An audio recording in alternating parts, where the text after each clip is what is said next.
Muchas personas usan cannabis para relajarse, reducir estrés. Es muy popular que personas utilicen productos de CBD también en los últimos años. De hecho, a nivel internacional, las principales razones para usar cannabis medicinal y CBD, aparte del dolor crónico, tienen que ver con la salud mental. Muchas personas utilizan CBD, cannabis para síntomas de depresión y para también trastornos de ansiedad. Sin embargo, no todas las variedades de cannabis son iguales y no todos los productos de CBD son iguales. Soy José Lugardo, director de Sativa Care, la primera clínica de cannabis medicinal en México. Te doy la bienvenida a este webinar Cannabis Medicinal y Ansiedad. Los trastornos emocionales son muy complejos, por ello es que decidimos abrir este espacio y esta serie de eventos enfocados en los temas más importantes de la salud mental. Y hoy vamos a empezar la discusión con el tema de nuestras emociones. Entonces, para ello me acompaña la psicóloga clínica Andrea Ortega, quien también además tiene una maestría en medicina conductual de la UNAM, aquí en México, y tiene una amplia experiencia en la atención clínica a personas que tienen enfermedades crónicas de difícil tratamiento. Y hoy hablaremos un poco con Andrea y inclusive generaremos un poco de debate con la psicóloga en estos temas tan interesantes. Bienvenida, Andrea. Muchas gracias, Pepe. Gracias. Buenas tardes a todos. Y pues vamos a dar inicio para dar, pues sí, para dar un poquito más de información acerca de pues todo esto que tiene que ver con la salud emocional, principalmente con la ansiedad. Sí, hoy vamos a hablar de la ansiedad, pero antes de eso, yo quería iniciar contigo la discusión, si me lo permites, sobre el tema de las emociones. No sé si nos puedas ayudar a quienes se han conectado hoy a entender un poco qué son las emociones, psicóloga. Claro que sí. Pues mira, Pepe, en general las emociones no son nada más y nada menos que respuestas de nuestro cerebro. Es una respuesta de nuestro cerebro. ¿A qué me refiero con esto? Es una respuesta a un nivel psicofisiológico, es decir, que va a actuar o se va a presentar en diferentes niveles, tanto en nuestro cuerpo como en nuestro cerebro, a nivel físico o fisiológico, mejor dicho, a nivel psicológico y a nivel conductual, ¿no? Generalmente se sabe o se dice que las emociones se originan en la amígdala, perdón. Esta amígdala está repleta de neuroreceptores que se van a activar cuando reciben algún tipo de información a través de nuestros sentidos. Y esto va a originar una serie de mecanismos en otros niveles de nuestro cuerpo para así podernos preparar a situaciones y bueno, estos mecanismos, ¿no? Esta respuesta pueden ser innatas, o sea, pueden ocurrir porque pues así traemos como esa carga a los seres humanos, o pueden ser aprendidas. Uh-huh. Su rol como tal, pues es ayudarnos a preparar a nuestro cuerpo, activando estos mecanismos, por ejemplo, haciendo cambios en nuestra presión arterial, en la circulación sanguínea, en el tono muscular, en la segregación de hormonas, incluso en nuestra respiración, ¿no? Entonces nos prepara a nuestro cuerpo para hacer frente a diversas situaciones. Ahí, no sé si nos puedas ayudar igual a entender un poco acerca de los elementos que componen las emociones, ¿no? Entiendo que hay tres elementos fundamentales de las emociones. Uh-huh. Sí, claro, la parte fisiológica, psicológica y conductual, ¿no? O sea, fisiológicamente, como te mencioné, es esta respuesta que tiene nuestro cuerpo ante diversas situaciones. Ejemplo, no sé, cuando sentimos atracción hacia alguna persona, ¿no?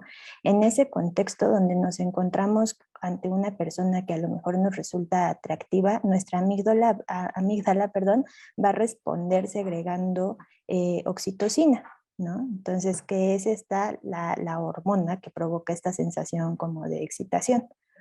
Y esta hormona va a activar mecanismos en nuestro cerebro que van a ayudar a que el cuerpo se prepare probablemente para bombear más sangre a diferentes zonas de nuestro cuerpo, ¿no? Pero esta misma respuesta a nivel conductual, pues va a dirigir la forma en que nos vamos a comportar, ¿no? O sea, dependiendo de nuestras emociones, cambiamos nuestra forma de comportarnos. ¿Por qué? Porque nuestras emociones también nos ayudan a manifestar comunicación no verbal, ya sea a través de expresiones faciales, del tono de voz, de la postura que tenemos, ¿no? Entonces, pues las emociones como tal también tienen un gran peso en nuestras relaciones interpersonales. Siguiendo con este ejemplo, ¿no? De sentir atracción por una persona, no solamente va a ocurrir cambios en mi cuerpo, sino que también va a ocurrir cambios en mi comportamiento y, por ejemplo, voy a empezar a modular el tono de voz, ¿no? En las mujeres solemos pues, hacer, sí, solemos emitir un tono de voz más agudos, los hombres un tono de voz más grave, ¿no? Entonces, digamos que esos son como los diferentes niveles. Uh-huh. Oye, a mí me pareció importante iniciar esta discusión porque no siempre, bueno, más bien, es muy raro que este proceso nos lo expliquen de niños, ¿no? Parece que crecemos en el contexto familiar, e inclusive cuando empezamos a ir a la escuela a interactuarnos a interactuar, perdóname, con nuestros amigos en la escuela y con la familia, por ejemplo, cuando vamos a alguna reunión familiar. Parece que este proceso de aprendizaje en términos de las emociones ocurre de forma social, ¿no? Ocurre en términos de nuestra interacción con el resto de seres humanos, ¿no? No hay un proceso formal de educación en relación a nuestras emociones, ¿no? ¿En qué momento empieza a ser muy importante que desarrollemos esta inteligencia emocional, psicóloga? Pues bueno, definitivamente lo ideal es desde la niñez, ¿no? Porque como tal la inteligencia emocional es una habilidad que vamos nosotros a adquirir. Es esta habilidad que se refiere como a la capacidad que las personas desarrollamos, tanto para comprender, para procesar y para expresar nuestros sentimientos y nuestras emociones y para también poder reconocer y ser capaz de pues, empatizar con los de los demás, ¿no? Entonces, al ser una habilidad, pues es una habilidad que aprendemos y que es susceptible de ser mejorada todo el tiempo. Entonces, más que aprenderla y ya la adquirí, ¿no? Es trabajar y practicar y todo el tiempo estarla como entrenando. Entonces, pues siempre como cualquier habilidad, entre más tempranamente la adquieras o te vayas aproximando o acercando a ella, más, ahora sí que más capacidad vas a tener al momento de desarrollarla. Claro, generaciones más quizá recientes están un poco más conectadas, ¿no? Seguramente en la experiencia has notado que las generaciones más jóvenes, bueno, de algunos años para acá, están un poco más conectadas con el tema de las emociones. Inclusive parece que en la currícula, en las escuelas, no sé si algunos de los que nos acompañan sean madres, padres de familia y notarán que ya empieza a integrarse un poco más de forma central el tema de la salud mental en la escuela, ¿no? Pero tenemos este gap en el cual pues inclusive personas de mi edad, de 30 para arriba, parece que no, a nosotros no digamos, nos dejaron ahí de lado, ¿no? Y no es como que podamos regresar a la escuela a capacitarnos en este tema, ¿no? Entonces, ¿qué empieza a pasar cuando ya tenemos muchas personas adultas, Andrea, en relación a las situaciones que ocurren pues en la vida cotidiana, ¿no? Tenemos ahora ya muchas diferentes formas en las cuales la salud mental de una persona puede encontrarse en desequilibrio. ¿Cuáles son algunas de estas situaciones que pueden ocasionar que personas menos capacitadas, por llamarle de alguna manera en estos temas, a las cuales estamos expuestos? Ujú. Sí, como cuáles serían esas causas que pueden generar una inestabilidad en las Sí, emociones. Pues las sí. causas realmente son súper variables, ¿no? Van a intervenir múltiples factores, pero digamos como que el común denominador ante la inestabilidad emocional suele ser el estrés, ¿no? O sea, el estrés es como la causa más común. Y cuando tenemos estrés o cuando nos sentimos estresados, cuando nos enfrentamos a algún tipo de problemática que precisa ser resuelta, ¿no? ¿Y qué es un problema? Un problema son esas situaciones ante las cuales o ante la cual me puedo llegar a sentir con algún tipo de déficit para poder hacerle frente. Este déficit puede ser un déficit desde económico, de salud, físico, emocional, personal, social, vaya, cualquier situación ante la que yo me perciba con una escasez de recursos para poder hacerle frente, Estoy hablando de un problema y es un problema que generalmente me va a generar estrés y el estrés cuando es sostenido, ¿no? A lo largo del tiempo me puede llevar a una situación de inestabilidad o desequilibrio emocional. Ajá, exacto. ¿En qué punto ya se convierte en algo que tenemos que atender? Porque creo que desde ahí empieza a ocurrir, ¿no? Esta problemática social, ¿no? Tenemos entendido que hay estrés, ¿no? Que la vida te genera estrés, que el trabajo te genera estrés, que la esposa te genera estrés, que los hijos te generan estrés, que el tráfico. Entonces, ¿en qué momento todo esto se empieza a generar ya una situación en la que tengo que yo ponerle mucho más atención y que tengo que yo empezar a atenderla, entendiendo como habíamos mencionado, que no estoy listo para ello, ¿no? ¿Cómo le podemos hacer? Ujú. ¿En qué momento identifico cuando ya está tratando como de una problemática? Así Pues es. cuando comienzo a experimentar algún tipo de consecuencia, ¿no? O sea, nuestras emociones desafortunadamente nos han enseñado y hemos crecido con la idea de que hay emociones positivas y negativas, ¿no? Y que las negativas son las malas y las debemos evitar a toda costa. Pero se nos olvida que las emociones negativas también cumplen con esta función de preparar a nuestro cuerpo y de dirigir nuestros comportamientos. Entonces no está mal sentirse de pronto triste, angustiado, abrumado, ¿no? Sino más bien vamos a identificarlo como una problemática cuando empieza a ser sostenido en el tiempo, cuando empieza a ser más intenso o cuando me empieza a traer algún tipo de consecuencia en diferentes aspectos, ¿no? Puede ser personal, profesional, familia, relaciones sociales. Claro, y ahora vamos a hablar un poco sobre el tema de la ansiedad. ¿Qué es lo que es la ansiedad y cuál es el rol de esta desde el punto de vista biológico, o sea, para el ser humano? Ujú. Pues sí, básicamente bueno, no sé si ya lo había mencionado, pero la ansiedad es un mecanismo defensivo, ¿no? Entonces, es un sistema de alerta que se va a activar ante situaciones que vamos a considerar como una especie de amenaza. Ujú. Es un mecanismo universal. Todos los seres humanos en algún momento de nuestra vida vamos a experimentar ansiedad. Ujú. Se da en todas las personas, es normal, nos ayuda a adaptarnos, a mejorar nuestro rendimiento, a mejorar nuestra capacidad de anticiparnos ante posibles problemas y hasta mejorar nuestra capacidad de respuesta, ¿no? Entonces, la función biológica de la ansiedad es movilizar a mi organismo, mantenerlo en alerta para poder intervenir ante el riesgo o la amenaza. Ujú. Ya sea para que no se produzca o para que se puedan minimizar sus consecuencias. Entonces, la ansiedad como tal, pues al preparar y al mantener a nuestro cuerpo en un estado de alerta, pues nos va a ayudar a tomar la decisión más conveniente, ya sea huir, atacar, afrontar, ¿no? Entonces, un cuerpo relajado no podría emprender la huida, ¿no? Necesito tener tensión muscular para tener la fuerza y la firmeza de poder echarme a correr si es necesario hacerlo, ¿no? Un ritmo cardíaco muy relajado tampoco alcanzaría esa capacidad, ¿no? Entonces, biológicamente su función es ayudarnos a defendernos y a adaptarnos ante un posible riesgo, un posible peligro. Ujú. Y cuando llega una persona a consultorio, te va a decir, en ciertas ocasiones, me imagino, algunas personas llegan con eso en mente, ¿no? Ujú. Yo tengo ansiedad, ¿no?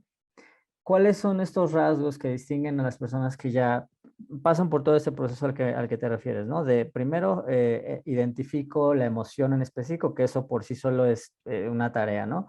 Ujú. Seguido de ello es esta emoción o este conjunto de emociones me está generando un efecto, ¿no? Me está afectando por ejemplo, mi vida en casa, ¿no? Mi vida con mis vecinos o en pareja, ¿no? Entonces yo empiezo a pensar, bueno, es posible que tenga que atenderlo, ¿no? Ujú. ¿Cuáles son estos rasgos que te ayudan a ti o que ayudan a profesionales de la salud mental a identificar este cruce de sentir ansiedad y el sentimiento normal cotidiano de la vida a un trastorno? Ujú. Claro, o sea, tal cual, ¿no? Como mencionamos, así como un mero mecanismo adaptativo es funcional, es normal y no representa un problema para la salud. Sin embargo, cuando funciona de forma muy alterada, muy desproporcionada, ¿no? Y principalmente uno de los, pues sí, de los factores clave es que nos va a empezar a hacer dar cuenta de problemáticas en salud y que además que, o sea, ya no va a cumplir esta función de adaptarnos, sino más bien cuando comienza a incapacitarnos, es cuando ya se está tratando de un problema, ¿no?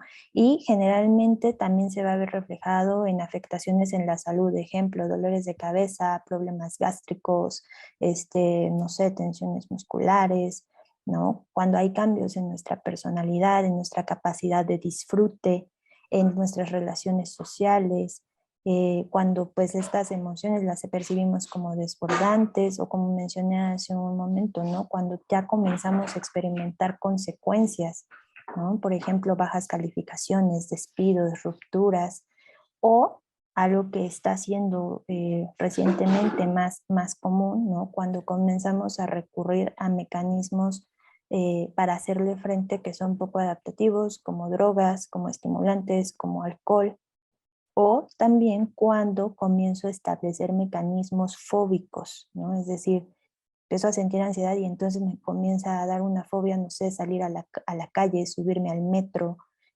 cosas por el estilo.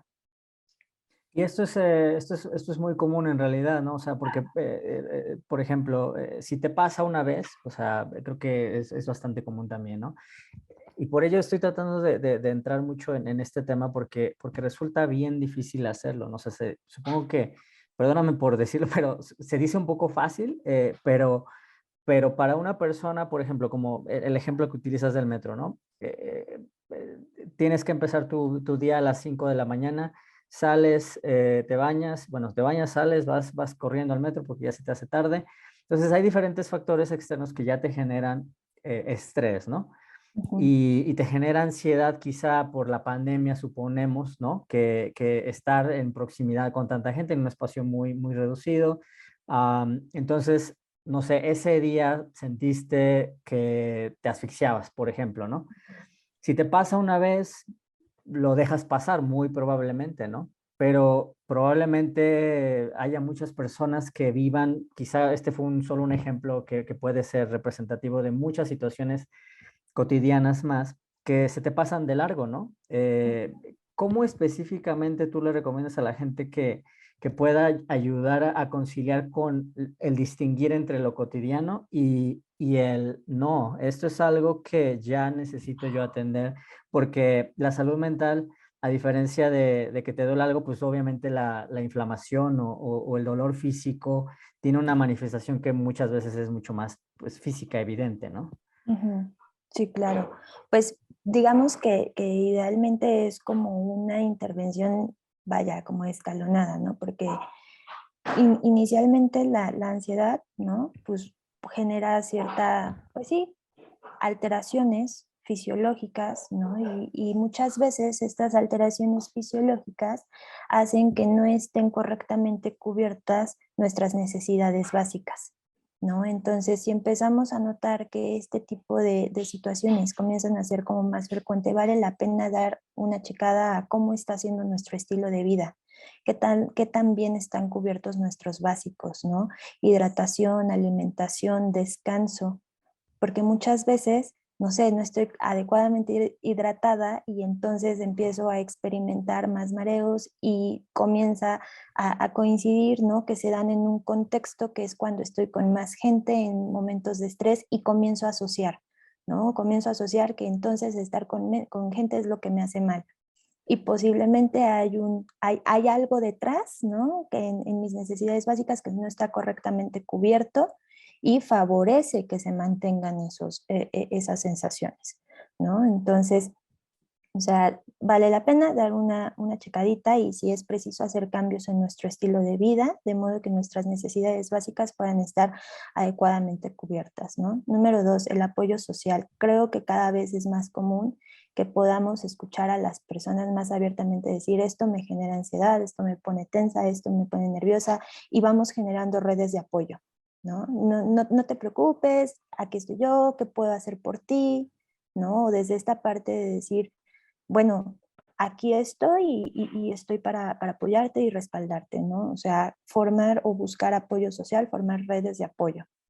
Número tres, pues sí, tal cual, la psicoterapia, ¿no? Como bien mencionaste hace un momento, pues a muchas generaciones no se nos ha enseñado a identificar las emociones, cuáles son, por qué se presentan, cómo hacerles frente, ¿no? Entonces, la psicoterapia puede ser una buena herramienta para comenzar a aprender acerca de eso. Incluso es bastante común, me pasa a mí bastante con los pacientes, que cuesta mucho trabajo identificar qué es un pensamiento, qué es una emoción, ¿no? Entonces, desde ahí la psicoterapia nos puede brindar esas herramientas para educarnos y para aprender acerca de nuestra salud emocional.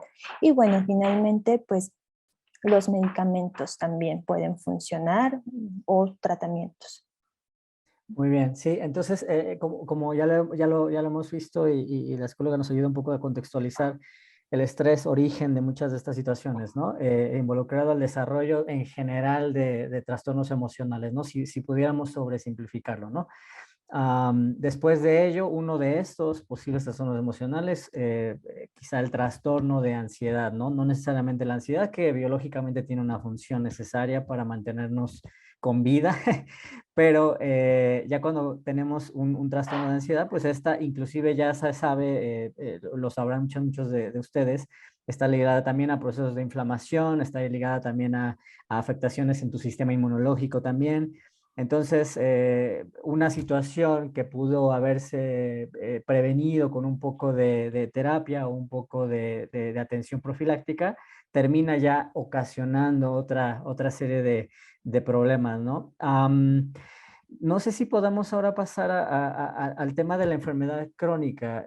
Solo brevemente entender un poco que también hay ciertas situaciones, bueno, es toda una área muy importante, no solo para nosotros en la organización, en el equipo, pero consideramos también es un elemento muy fundamental el tema de la salud mental en el contexto de una persona que tiene una enfermedad crónica. ¿Qué podemos comentar acerca de las personas que tienen, que presentan también síntomas de ansiedad, Andrea, cuando estamos teniendo una enfermedad crónica o un desequilibrio como por ejemplo el dolor crónico, fibromialgia, epilepsia, algunas otras enfermedades crónicas?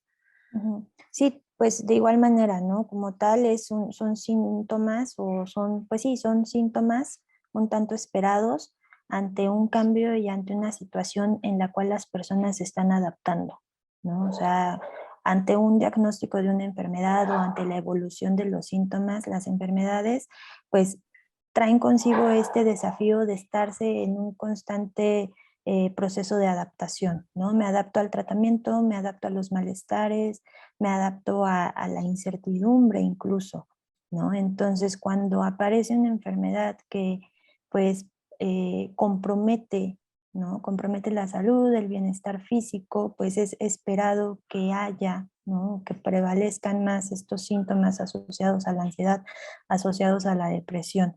¿Por qué? Porque pues sí, directa o indirectamente el cerebro, la amígdala en este caso, está detectando señales de alerta de peligro y en este caso, ¿qué es lo que está en peligro? ¿Qué es lo que está en riesgo?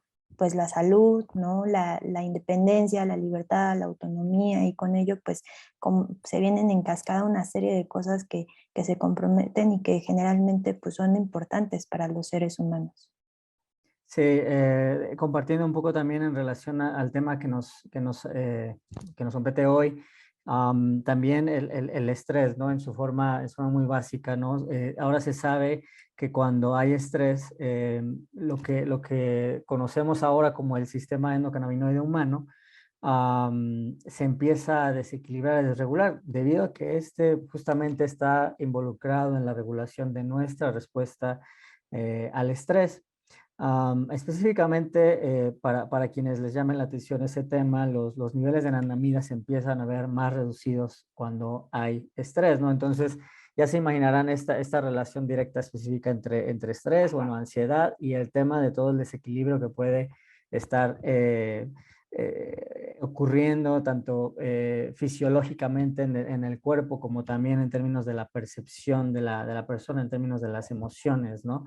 Por ello es que integrar este diálogo desde esa perspectiva me parecía muy importante. Y ahora vamos a hablar un poco sobre ese tema, si te parece bien, Andrea, porque para fines de salud mental y de otras enfermedades también, pero en lo que nos compete hoy, que es el tema de la salud mental y de la ansiedad, uno de los principales enfoques que se ha buscado en el estudio formal del sistema endocannabinoide es el de la modulación de estos niveles de endocannabinoides. En específico, al inhibir la FA, que es una enzima que está básicamente encargada de degradar la anandamida, es posible que podamos ayudar a revertir estos síntomas de ansiedad inducida por estrés. Es posible entonces hablar de que hay cierto potencial de beneficio para personas que tienen algún trastorno de ansiedad, ya sea por sí solo o en el contexto de una enfermedad crónica con una modulación del sistema endocannabinoide, Andrea. Sí, totalmente. Digo, hasta el momento todavía se encuentra y se están llevando a cabo investigaciones, pero hasta el día de hoy lo que se sabe es que los resultados pues son prometedores, ¿no? Claro. Son prometedores porque se ha demostrado que sí tiene este efecto reductor de los síntomas de ansiedad. Principalmente los efectos del CBD se ven involucrados con el receptor de serotonina 5-HT1A. Y pues bueno, se ha demostrado, o lo que han reportado hasta este momento los estudios, es que suelen ser tolerables. Es un tratamiento que puede resultar efectivo porque es tolerable para las personas que lo utilizan. El potencial de dependencia realmente es muy, muy bajo a diferencia de algunos otros fármacos, y los efectos secundarios reportados pues también son muchísimo más leves a diferencia de algunos otros fármacos, ¿no? Entonces, hasta el momento la evidencia que existe pues es bastante prometedora. Sin embargo, sí se destaca la importancia de ampliar la investigación, ¿no? De ampliarla en cuanto a hacer investigación en diferentes tipos de ansiedad, investigación en cuanto a las diferencias entre sexos, hombres y mujeres, porque pues, al estar ahí la amígdala involucrada, pues sí hay cambios de acuerdo al sexo, ¿no? Hacer investigación entre pacientes pues aparentemente sanos y con algún tipo de trastorno de ansiedad. Ujú. Sí, es muy joven todavía la investigación que se está haciendo, entendiendo que a lo largo de los últimos años, solo para contextualizar, el sistema endocannabinoide empieza a surgir este conocimiento, este nuevo sistema de comunicación, bueno, este sistema de comunicación celular, el estudio formal del mismo a partir de la década de los noventas y su integración formal se había visto severamente afectada debido a barreras en la investigación, ¿no? En los últimos probablemente 8 años, de 8 años para acá ya está empezando a acelerarse un poco más este tema, ¿no? En particular el tema de la inhibición de la FA, en el largo plazo parece ser que también está el enfoque que se busca en términos de la inhibición, podría inclusive ayudar a prevenir algunos otros efectos adversos del estrés crónico, porque como mencionaba Andrea, este es, digamos, un componente fundamental y afín al origen de algunos trastornos emocionales y que también tiene mucho que ver con esta cascada a la que se refería en otro tipo de afectaciones ya a nivel fisiológico. Esto se los comento y esto es sumamente importante porque potencialmente, y esto es parte de la razón quizá por la cual haya cierta percepción en el público en general en el tema de la prevención, ¿no?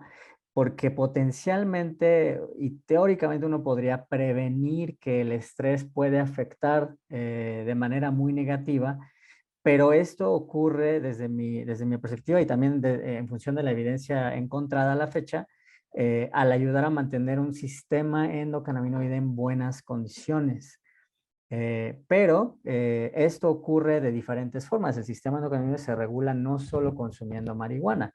El sistema endocannabinoide se regula, o principalmente el señalizador, el principal es el de los niveles de anandamida, Y estos pueden elevarse, ya lo mencionaba Andrea, por eso me da mucha curiosidad que lo mencionas, porque una muy buena alimentación, ejercicio físico dentro de tus posibilidades, eh, son mecanismos, son herramientas que tenemos a la mano, que son mensajes incluso que afortunadamente en la pandemia se han venido reforzando bastante más.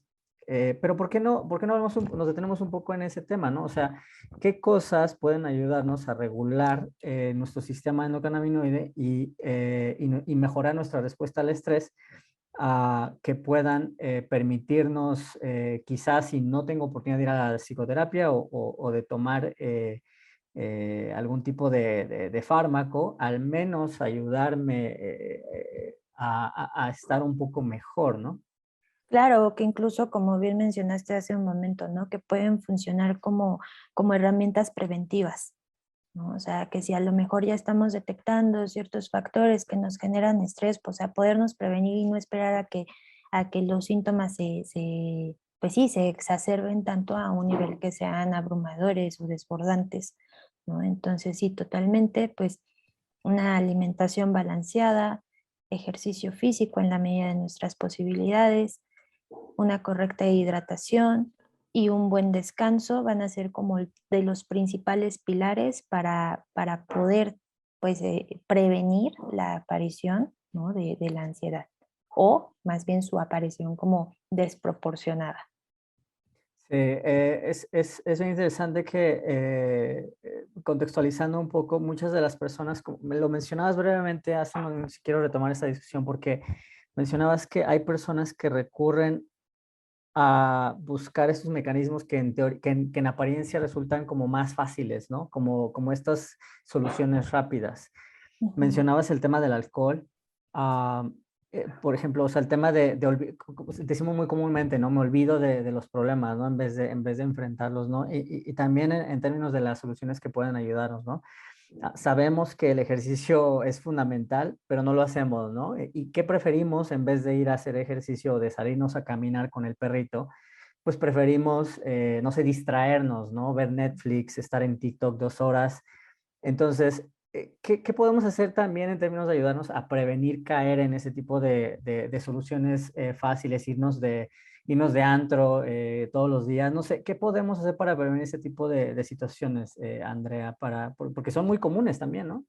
Ujú. Claro, bueno, pues ahí creo que en primer lugar vale la pena como revisar, o sea, para nosotros como seres humanos, identificar cuáles son esos aspectos que le aportan algún tipo de beneficio a nuestras vidas, ¿no? Y darnos Mm, cuenta cómo muchas veces, sí es cierto, este tema de las emociones dirige nuestro comportamiento, pero nuestro comportamiento hacia dónde lo estamos dirigiendo, hacia aquello que le aporta valor o hacia evitar experimentar malestar. Y no está mal de pronto conectar o sentir cierta incomodidad o malestar, ¿no? O sea, eso incluso nos ayuda a desarrollar tolerancia ante el malestar, ¿no? Entonces, pues sí, aquí, como bien mencionas, ¿no? Se dice, hay que hacer ejercicio, etcétera, pero pues lo más placentero o gratificante en ese momento, como bien mencionas, es a lo mejor poner Netflix, ¿no? Pero de alguna manera nos hace como, pues sí, desviar la atención, nos ayuda a no conectar con ese malestar, pero no desde una forma efectiva,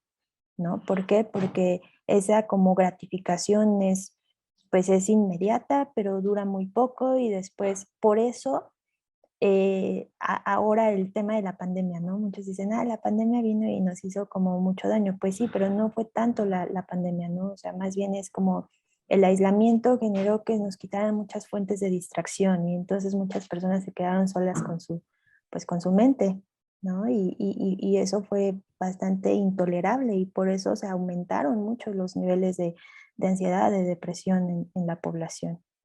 También violencia en casa, muchas Ujú. separaciones, otra serie de problemáticas, ¿no? Así es. Quería regresar a esta discusión, Andrea, porque justamente inicié yo el webinar inclusive con esta intención, diciendo, no sé si recordarán, que es muy común que personas utilicen cannabis para reducir un poco de estrés, para relajarse, para dormir mejor. O sea, son como temas recurrentes, ¿no? A nivel internacional en cuanto al uso de cannabis. Y que también a nivel internacional estamos empezando a observar que el consumo de cannabis está ayudando a reducir el consumo del alcohol. Ese intercambio que estamos haciendo en muchas ocasiones puede resultar benéfico, pero si solo es esto que estás mencionando, si solo es el tema de distraer o el tema de no enfrentar o no aprender a afrontar algunas situaciones en específico, en realidad solo es un intercambio de una por otra, ¿no? Y por Ujú. ello es que quería llevar ahora esa discusión aquí al centro del por qué muchas personas se acercan quizá a tomar productos de CBD o quizás se acercan y fuman marihuana en las noches para relajarse, ¿no? He reflexionado bastante sobre este tema y en realidad en la literatura sí menciona un poco de los efectos positivos favorables en nuestra respuesta al estrés, ¿no? Y justamente en la revisión de la literatura encontraba que algunos de los autores mencionaban justamente eso, o sea que es posible que el beneficio que se observa en tu cuerpo, en la forma en la que te sientes, y que tiene cierta justificación, digamos, fisiológica, que ya hemos hablado muy brevemente hoy, es parte de la razón por la cual muchas personas sí dicen, bueno, yo voy a preferir el utilizar cannabis que obviamente tomar alcohol, ¿no? Que por donde lo veas resulta negativo, ¿no? Ujú. Entonces, pero bien interesante que también en el público en general se sabe, se conoce que, ah, o más bien se dice, ¿no? Que la cannabis tiene un efecto que te genera más ansiedad, ¿no? En los profesionales de la salud no me vas a dejar mentir. Cuando tú estabas en la universidad, seguramente te dijeron que la cannabis te genera más ansiedad, ¿no? Entonces, ¿cómo podemos, cuál crees que sea un poco la razón, quizá abrir un poco este diálogo en relación a por qué a veces se dice que la cannabis genera más ansiedad y hoy estamos viniendo a hablar que puede ayudar a reducir la ansiedad?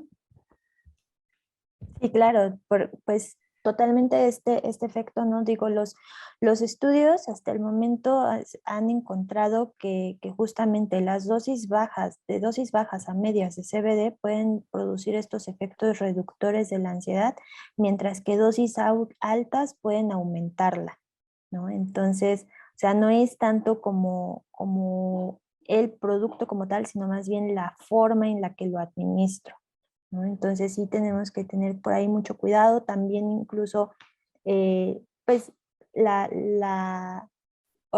personas que consumen, ¿no? O sea, el tipo de planta que consumen, la vía de administración, ¿no? Entonces son muchos factores alrededor los que están, pues sí, los que están influyendo en la respuesta que va a tener nuestro cuerpo ante el cannabis y la ansiedad. Oye, además la situación, el estado actual de nuestro sistema, ¿no? De nuestro sistema endocannabinoide, es muy difícil observar cómo se encuentra, si está Ujú. desregulado, de qué forma está desregulado, ¿no? Y a veces también yo estuve estudiando un poco este tema para otra conversación que habíamos tenido.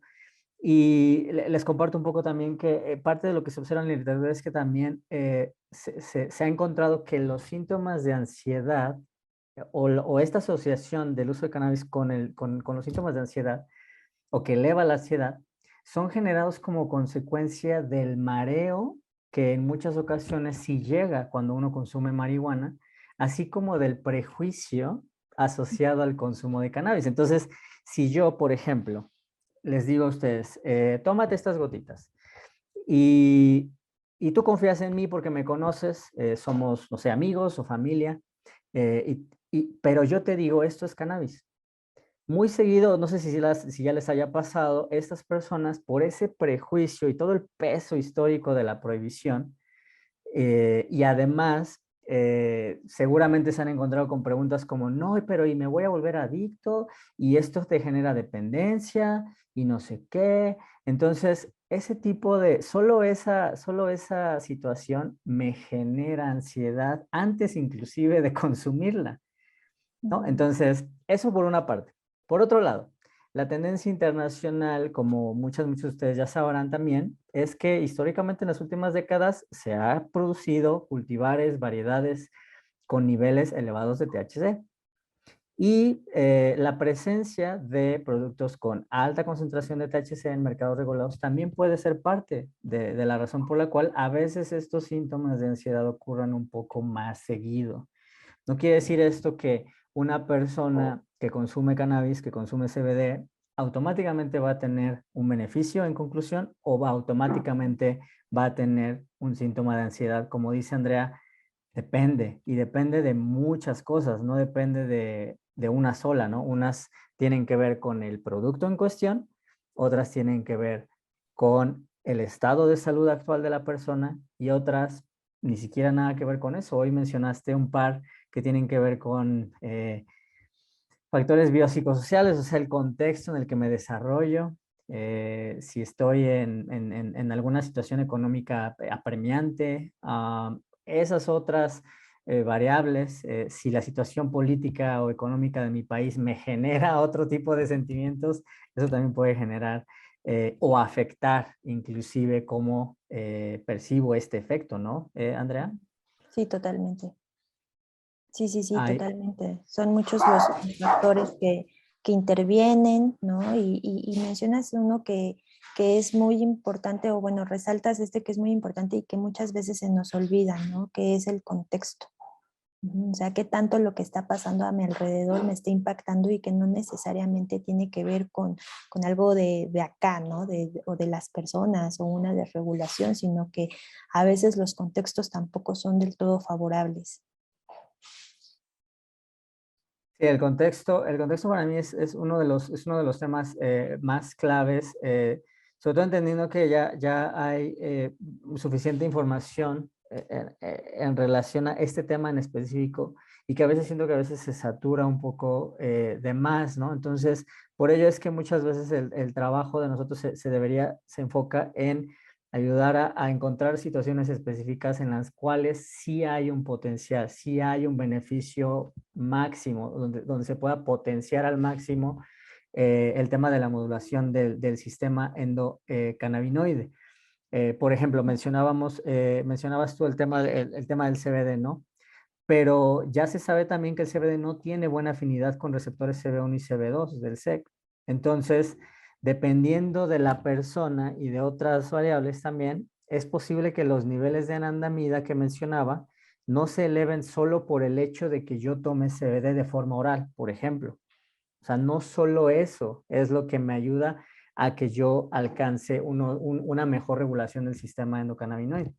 Entonces, Ujú. esta puede ser la razón por la cual muchas personas cuando compran algún producto de CBD no les genere ningún tipo de beneficio en el corto plazo, ¿no? Ujú.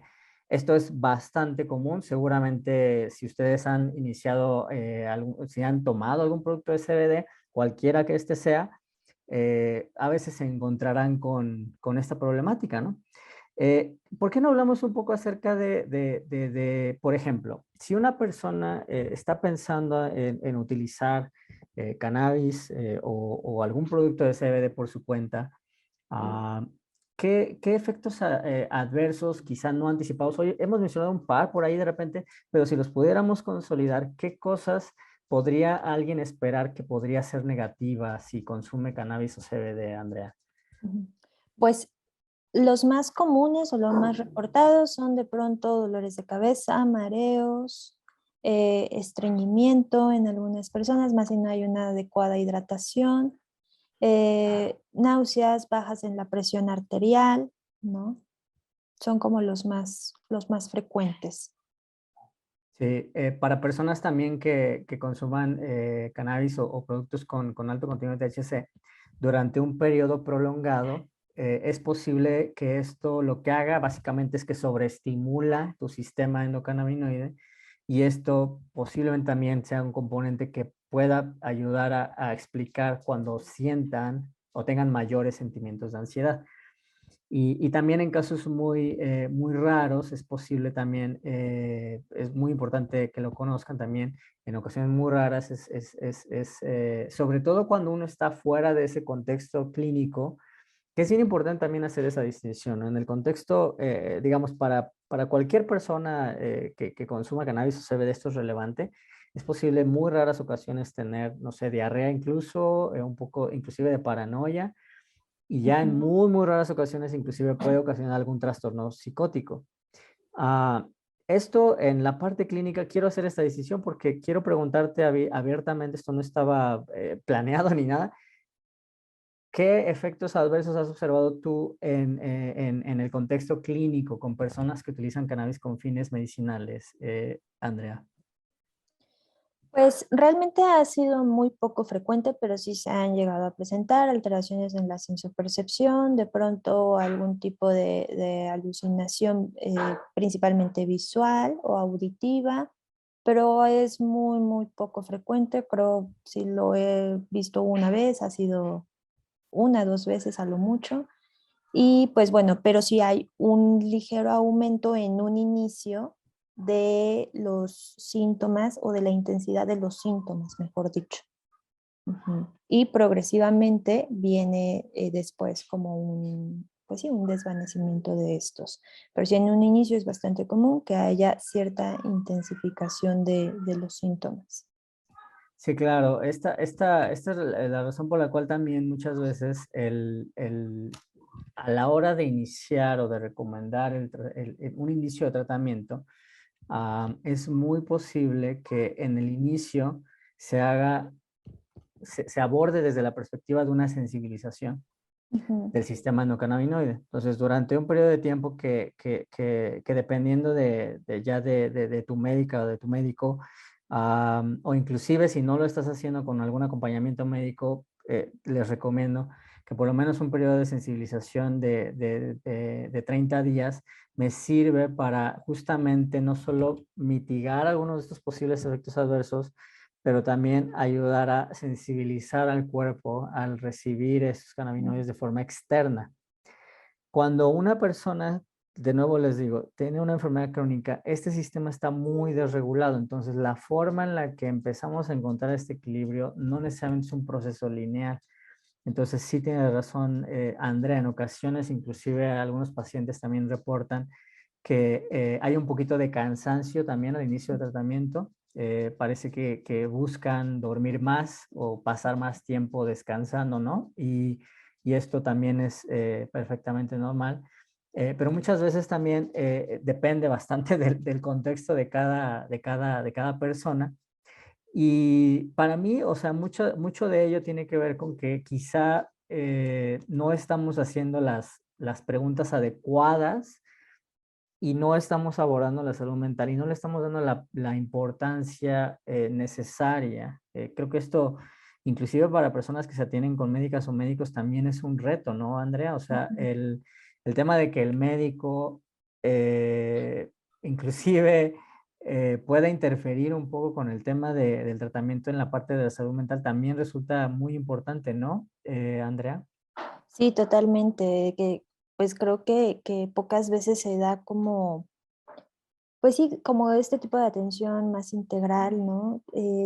Esto tiene que ver pues justo con modelos de atención médica, que es, bueno, hay un síntoma y entonces aquí es el tratamiento. Creo que cada vez comienza a ser más común esta atención un tanto integral, ya no necesariamente de un equipo de especialistas, sino que cada vez es más frecuente ver que los médicos, bueno, también comienzan como a explorar o indagar áreas de salud mental y pues bueno, eso, pues eso es algo bastante importante y bastante valioso, ya que actualmente, hoy en día, pues nuestro país está atravesando una crisis, ¿no? Una crisis de salud mental y por muchos años se ha visto y se ha atendido la salud mental como de forma aislada, ¿no? Cuando pues también forma parte del funcionamiento de los seres humanos. Sí, así es. Por eso mencionaba un poco que quizá las preguntas correctas no las estamos haciendo, ¿no? Es muy común, de nuevo, regresar al tema de que sale una nueva terapia, un nuevo producto que pueda, en teoría, ayudar y vamos inmediatamente a explorar esa posibilidad. Pero en realidad para mí es la forma en la que abordamos la salud mental, o sea, un replanteamiento para poder ayudar a identificar de forma objetiva cómo el estrés, como lo mencionabas, puede ocasionar diferentes desequilibrios emocionales, entre ellos la ansiedad, y cómo al ayudar a reducir el estrés, o por ejemplo, en el caso específicamente del uso de cannabinoides, a mejorar nuestra respuesta al estrés, se produce esta otro tipo de cascada de efectos, pero ahora una cascada positiva que mejora no un síntoma en específico, sino un estado general de salud del cuerpo. Y con ello, obviamente, empiezas a percibir que hay una mejoría. Creo que esta es parte de la razón también por la cual es difícil puntualizar en específico. eh, Tomas esto, te va a pasar esto, porque ese es justamente lo que acabas de mencionar. Esa es la forma en la que a mí me enseñaron, ¿no? Vas al médico, te tomas la medicina, inclusive lo hemos mencionado en repetidas ocasiones, en el lenguaje que utilizamos. ¿Qué pasa cuando vas al médico y te pregunta tu tía o te pregunta tu mamá qué pasó cuando fuiste al médico? Le Ujú, dices, ya estoy en tratamiento, ujú, ya me inyectaron. Escuchen un poco cómo lo decimos cuando lo comunicamos, cuando lo externalizamos a otras personas. Cuando tú ya estás en tratamiento, quiere decir que ya se ujú, resolvió todo, ¿no? Que ya yo no tengo nada que hacer, que ya ujú. yo no tengo que responsabilizarme de nada porque el señor de la bata ya me dio la pastilla que a mí me va a ayudar a que ya eso desaparezca. Entonces creo que en ese tema ya no funciona la salud así. Y creo que eso es un poco el mensaje que nos querías dar, ¿no, Andrea?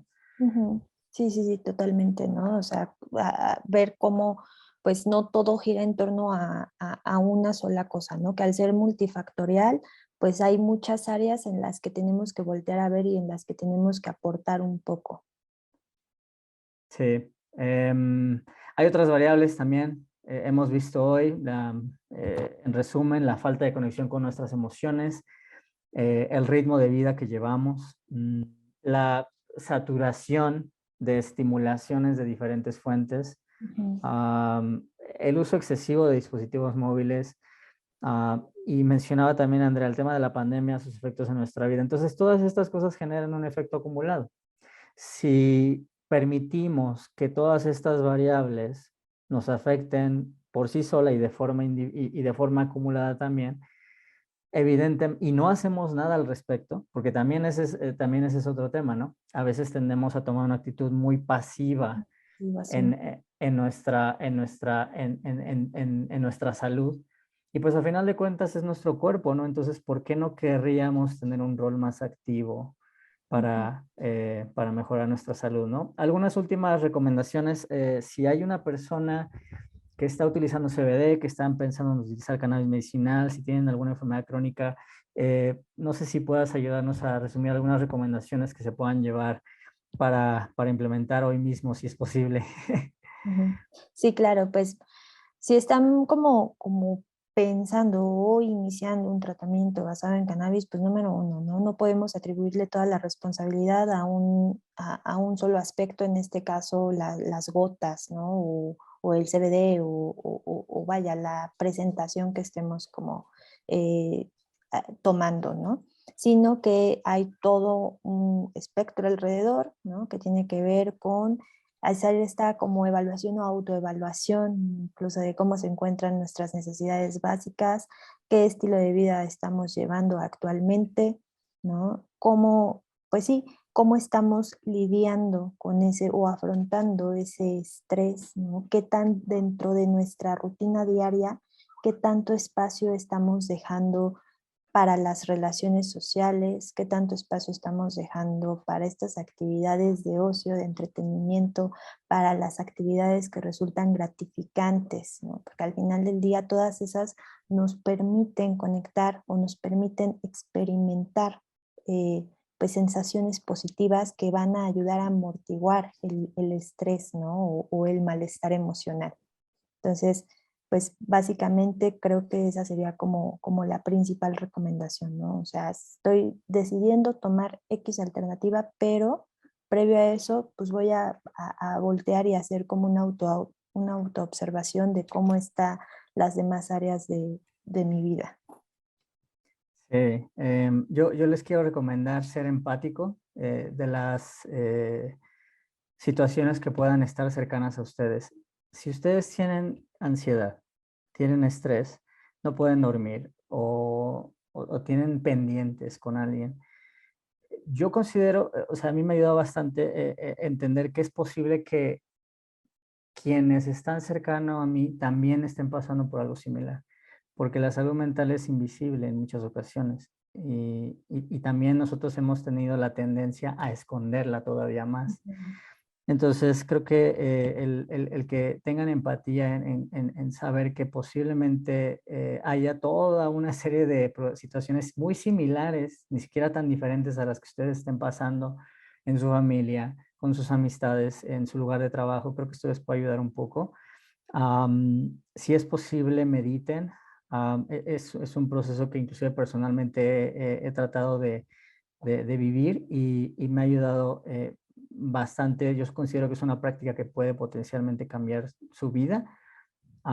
Cuando la posibilidad te lo permita, ir a terapia, por lo menos de vez en cuando. Y finalmente, en el tema específico del tema de cannabis medicinal, para mí todo gira con la intención. Consuman, por favor, con mucha intención. ¿Cuál es mi objetivo al utilizar este suplemento, este remedio, esta terapia, este tratamiento farmacológico, este producto de CBD? Si consumimos con intención, creo que podemos hacer un mejor trabajo por nuestra propia salud mental. Entonces, en conclusión, se pregunta, ¿no? ¿Puedo tomar CBD? ¿Puedo tomar cannabis para mejorar mi salud mental, para mejorar la ansiedad? Se respondió, no sé si se respondió del todo, si se respondió del todo. Lo que les puedo decir es que si ya intentaron algunas de estas recomendaciones y no han encontrado este beneficio, es posible que sí, es posible que sí les pueda ayudar a complementar su vida un poco e inclusive, como lo hemos visto hoy, a prevenir que el estrés se vuelva parte de todas tus actividades. Te agradezco mucho, Andrea, el trabajo realizado durante este tiempo en Sativa Care. Les recomiendo mucho que si necesitan atención psicológica, busquen a Andrea Ortega y no sé si quieras dar un último mensaje antes de irnos. Pues nada, agradecerles a todos por su tiempo, por el espacio, por permitirnos pues llevarles esta información, ¿no? Siempre pues es muy importante como estar informándonos cada vez más, porque al final del día en temas de salud mental todos pues debemos asumir un rol activo, ¿no? Muchas Entonces gracias, muchas Andrea. gracias a todos. Hasta luego.